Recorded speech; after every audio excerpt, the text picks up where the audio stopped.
चलो, कल हम लोग फ्लो चार्ट के द्वारा देखे थे कि रिसोर्सेज को कुल मिला के 3 मेजर ग्रुप में क्या किया है, क्लासिफाइड किया गया है। पहला क्या पढ़े थे हम लोग, नेचुरल रिसोर्सेज, दूसरा पढ़े थे ह्यूमन मेड रिसोर्सेज, और तीसरा क्या पढ़े थे, ह्यूमन एज अ रिसोर्सेज।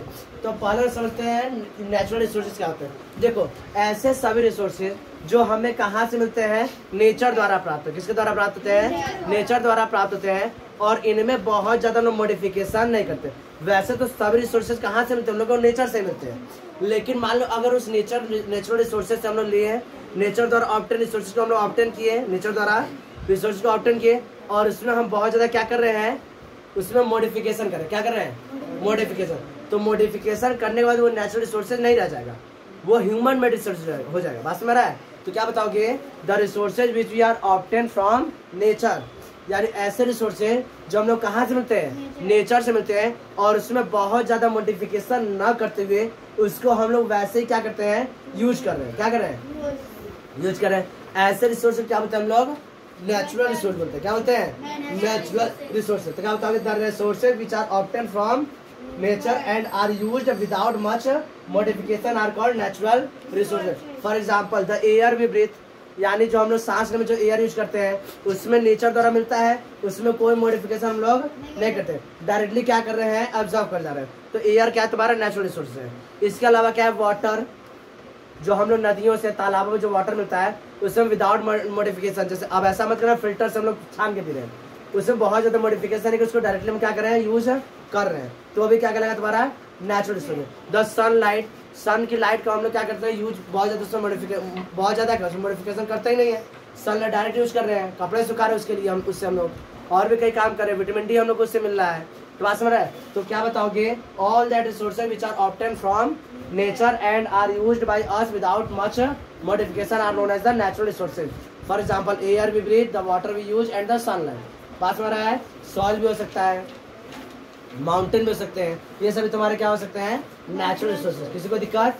अब देखो, natural resources are classified into 2 group. Natural resources को हम लोग 2 ग्रुप में डिवाइड कर सकते हैं। पहला क्या होगा तुम्हारा, रिन्यूएबल रिसोर्सेज, दूसरा non renewable resources. Renewable resources क्या होता है, देखो नाम से तुम लोग सुना है, रीन्यू यानी इसको फिर से यूज कर सकते हैं, और नॉन रिन्यू यानी दोबारा यूज नहीं कर सकते। तो हम एक एक को समझते हैं। रिन्यूएबल रिसोर्स क्या होते हैं, the resources which can be reused, यानी ऐसे रिसोर्सेज जिसे हम लोग एक से अधिक बार यूज कर सकते हैं, जिसे एक से अधिक बार यूज कर सकते हैं, और ये रिप्लेनिश यानी ये फिर से उसी तरह रिसोर्स फिर से तैयार रेडी होकर रेडी हो सकता है। वो रिसोर्सेज फिर से थोड़ी देर में क्या हो जाता है, रेडी हो जाता है। That is known as the renewable resources. For example, जैसे एयर, एयर को हम लोग एक से अधिक बार यूज कर सकते हैं, कोई दिक्कत नहीं है। वाटर, वाटर भी क्या तुम्हारा है, एक तरह से ऐसा रिसोर्स जिसे हम लोग एक से अधिक बार यूज कर सकते हैं। बात हमारा है। और सनलाइट है, उससे हम लोग एक से अधिक बार यूज कर सकते हैं, कोई दिक्कत नहीं है। बात हमारा है। सॉइल भी है, इससे हम लोग क्या करते हैं, एक ही सॉइल में बार बार क्या करते हैं, क्रॉप का प्रोडक्शन करें, वो बात अलग, उसमें हम लोग को न्यूट्रिएंट फिर से मिलाना होता है। तो हम लोग लगभग सॉइल क्या करते हैं, एक से अधिक बार यूज कर सकते हैं। तो ये सभी क्या कहलाएंगे तुम्हारे रिन्यूएबल रिसोर्सेज। सिंपल क्या बताओगे, the resources which can be reused और replenished quickly are known as the renewable resources. For example, air, water, soil, sunlight, this all are the renewable resources. Next, non renewable resources क्या होते हैं, इस प्रकार के resources को हम लोग दोबारा यूज नहीं कर सकते। इनको रिप्लेनिश मतलब दोबारा रेडी होने में हजारों साल से अधिक का समय लग सकता है, जो किसी एक ह्यूमन लाइफ के इस लाइफ स्पान से बहुत ज्यादा है। हमारा ह्यूमन का एवरेज लाइफ कितना होता है, 70 से 80 साल। अब उसको रिप्लेनिश होने में कितना समय लग रहा है, हजारों साल से अधिक। अब बताओ, क्या एक ह्यूमन उसको दोबारा यूज कर सकता है, नहीं कर सकता है। तो इसलिए हम इसे क्या बोलेंगे, वह नॉन रिन्यूएबल रिसोर्स। क्या है, जैसे ऑयल है, फ्यूल होता है, कोयला एक बार जला लिए, अब उस कोयले को फिर से नया कोयला, मतलब कोयला जला लिए उसको फेंक दो, कोयला जला लिए उसको फेंक दो, अब वो कोयला रेडी होने में उसको फिर से क्या समय लगेगा, हजारों साल लगेगा। अब उसी कोयले को दोबारा हम लोग यूज नहीं कर सकते। आज जो पेड़ पौधे हम लोग क्या कर रहे हैं, जमीन के अंदर धस जा रहे हैं, वह फिर से क्या बन जाएंगे, फॉसिल फ्यूल बन जाएंगे। लेकिन उस फॉसिल फ्यूल को बनने में क्या होगा, बहुत ज्यादा समय लगेगा। उस फॉसिल फ्यूल को हम लोग तो नहीं यूज कर पाएंगे, आगे आने वाली पीढ़ियां यूज करेंगी, लेकिन हमारे लिए तो क्या वो नॉन रिन्यूएबल है ना, उसका रिप्लेनिश क्विकली नहीं होता है। तो बात समझ रहा है। तो क्या बताओगे, the resources which cannot be reused and are क्या बताओगे, and take 1000 of years to replenish, और हजारों साल क्या करते हैं, रिप्लेनिश होने में समय लगते हैं। This all are known as the non renewable resource. बात समझ रहा है। फॉर एग्जाम्पल फ्यूल्स, क्या पेट्रोल, डीजल, केरोसिन और क्या कॉल, ये सभी क्या है, नॉन रिन्यूएबल रिसोर्स। किसी को दिक्कत, बात समझ में आ रहा है। ये इसको इसी तरह लिख लो। देखो ध्यान से, अभी हम लोग क्या क्या पढ़ चुके हैं, नेचुरल रिसोर्स पढ़ चुके हैं, ह्यूमन मेड रिसोर्स पढ़ चुके हैं। अब हमारा नेक्स्ट टॉपिक है ह्यूमन मेड रिसोर्स भी पढ़ना है। तो ह्यूमन मेड रिसोर्स क्या होते हैं। देखो हम लोग को पता है कि हम लोग कोई भी रिसोर्स मिलेगा तो ऐसा तो नहीं कि हमारे प्लेनेट से बाहर से मिलेगा। हमारा जो अर्थ प्लेनेट उसके बाहर से मिलेगा नहीं, कहीं बाहर से हम लाएंगे नहीं। जो भी लाएंगे हम लोग कहाँ से लाएंगे, नेचर से लेकर आएंगे। यानी हमारे अर्थ पर से लेकर आए तो नेचर से लेकर आएंगे।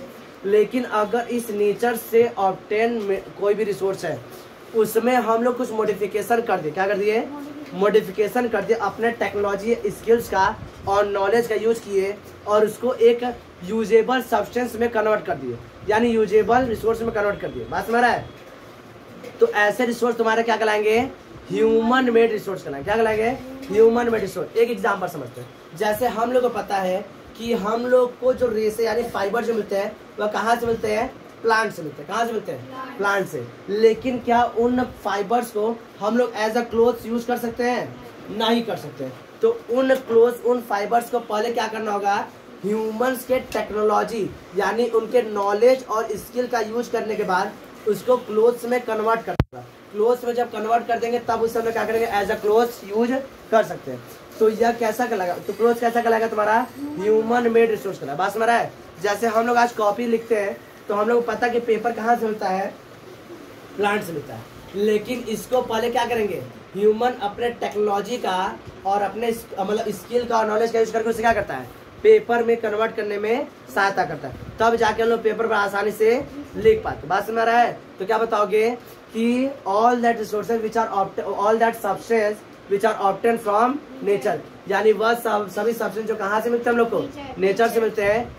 और ह्यूमन उन सब्सटेंस को अपने स्किल और नॉलेज का यूज करके एक यूजेबल सब्सटेंस में कन्वर्ट करता है और वही यूजेबल सब्सटेंस से क्या कहलाता है, ह्यूमन मेड रिसोर्स। बात समझ रहा है।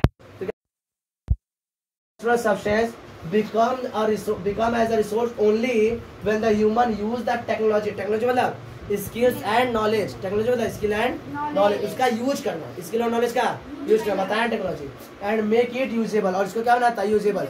और यूजेबल हो गया तो बताए थे इनटू रिसोर्स। बात समझ रहा है। तो यूजेबल हो गया तो क्या बन गया, रिसोर्स। और यह रिसोर्स क्या कहलाएगा तुम्हारा, ह्यूमन मेड रिसोर्स। बात समझ रहा है। एग्जाम्पल समझ आ गया इसका। एक और एग्जाम्पल तुम्हारे बुक में दिया हुआ है, जैसे आयरन। आज हम लोग आयरन का इस्तेमाल हर जगह करते हैं, बिल्डिंग्स बनाने में और भी कई चीज़ों को बनाने में किया जाता है। लेकिन ये आयरन कहाँ से एक्सट्रैक्ट किए जाते हैं, तो कहोगे ये मिनरल है जो धरती के नीचे रहता है। तो पहले ये क्या होता है, मिट्टी के साथ और भी कई चीज़ों के साथ क्या होता है, मिला रहता है। उसको डायरेक्ट हम निकाल के, इस तरह के डायरेक्ट निकाले और निकाल कर बना रहे बिल्डिंग, बनेगा नहीं बनेगा। उसको पहले क्या करना होगा, पहले हम लोग को मिनरल ओर के रूप में उसको निकालना होगा। उसको पहले क्या करना होगा, सेपरेट करना होगा, उसमें से आयरन को अलग निकालना होगा। फिर उसको क्या करना होगा, सरिया बनाना है तो सरिया के रूप में अलग से कन्वर्ट करना होगा। जो पहले उसको कन्वर्ट करना होगा तब जाकर उसे हम यूज कर सकते हैं। तो ये सब रिसोर्स क्या करेंगे तुम्हारे, ह्यूमन रिसोर्स। अब आगे समझते हैं ह्यूमन रिसोर्सेज। अब बताओ, अभी हम लोग बताए ह्यूमन मेड रिसोर्स वो बन के तैयार हुआ